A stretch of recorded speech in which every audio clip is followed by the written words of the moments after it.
Thank you for joining us on a walkthrough of the Quid Pro Quo marketplace on the Gajumaru blockchain. Quid Pro Quo is a platform for enabling trade between people and businesses without the burden of controlling profit-seeking intermediation. Quid Pro Quo is a world first and on-chain marketplace that uses dynamic smart contracts between counterparties to govern their transaction rather than relying upon intermediation by a third party. We start with Alice, a goat soap producer from El Salvador. Alice has a Gajumaru wallet with multiple accounts. She plans to sell items on the Quid Pro Quo market. The Gajumaru wallet is a secure application, not a browser plugin, here in desktop form. To log in to Quid Pro Quo, Alice only needs her Gajumaru wallet. No site account is required. This is thanks to Grids, a universal secure login mechanism that removes the need for third parties. What does that mean? Well, imagine logging into a website you have never been to before without a username, password, or any private data exposed to the site. As a website provider, imagine not needing to comply with GDPR. The login action provides a QR code and a Grids URL for external wallet authentication. Fast, easy, secure.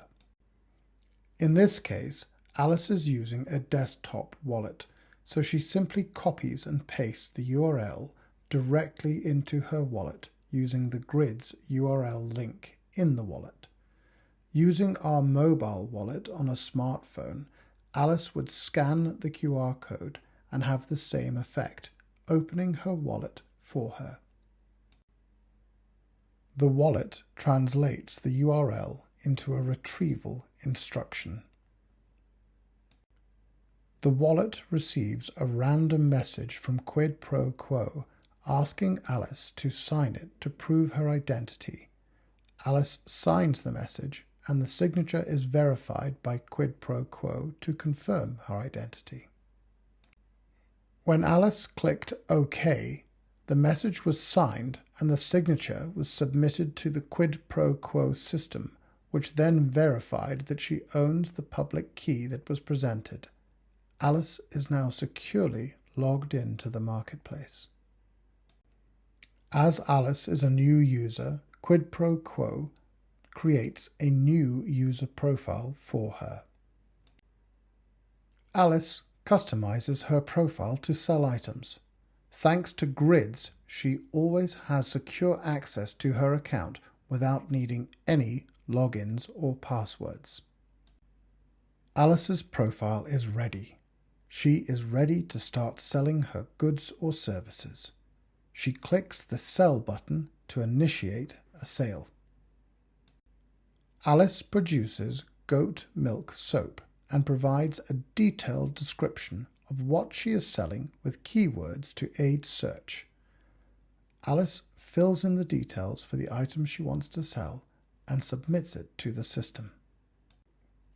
The back-end system optimizes and sanitizes the images she has provided, taking a few moments to process them. Once they are processed, they will appear, but Alice can continue to move through the process. The system processes the images and the offering is now ready for Alice to make. To do this, she must first post the sale contract to the Gajumaru blockchain and await site administrator approval. This moderation function by Quid Pro Quo is the only external function in the system, there to ensure this is no Silk Road, but instead the basis for a future economy of goods and services on-chain.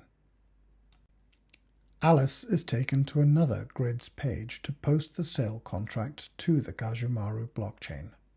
This is the first step in the creation of the smart contract that will govern the transaction between the parties, removing the need for third-party intermediation and greatly reducing the cost to suppliers relative to using services like Amazon, eBay, Etsy, or Shopify. The transaction data is now in Alice's wallet, awaiting her approval to sign and submit. Once submitted, the sale item changes status to open and provides a unique contract ID, the address of the sale contract on-chain. The system has paused the transaction for moderator approval, as indicated at the top. Alice's user page shows her unreviewed sale item. Switching to the Quid Pro Quo moderator screen, we see it showing Alice's unreviewed sale item in the queue for review. After approval, the item is live on the site and available for purchase. Bob, also known as Robert the Stinky, needs some soap. You'll note that we see his wallet on the right-hand side of this screen. Bob notices Alice's wonderful goat soaps at a great price and wants to buy some. At the bottom of the screen, there is a big, friendly Buy button. Bidding on an item requires placing money from the buyer's account into the sale account on the Gajumaru blockchain. Gajumaru wallets operate in the secure enclave of your device, so the money cannot be received by the seller until the two have agreed to the sale, completed negotiating the smart contract between them, and reached a final binding agreement. Bob's wallet tells him the details of the transaction, and he can check that the transaction data that his wallet picked up is the same as what is shown on the site. Once the bid is submitted and processed by the chain, the status of the sale changes from open to nego, short for negotiation. If Bob doesn't want the seller to accept the sale yet because he has some concern about the item, its price, the shipping terms, or anything else, he can place the sale on hold at any time. This action is enforced on-chain by the sale contract itself. Here we see that Bob did actually have a concern. He is in Australia and the seller is shipping from El Salvador. Alice looks up the shipping cost and decides to adjust the price to include shipping in the final price. We will work to bring logistics providers into the system to allow them to bid directly on the service provision, further accentuating the value of this global marketplace. As the price update is governed by the contract on-chain, the update will have to be submitted through another smart contract call. Alice has updated the price, and Bob's original bid is still in the contract, but is now insufficient for the sale. Bob needs to click Update Bid to generate a contract call that will supply the additional funds from his wallet.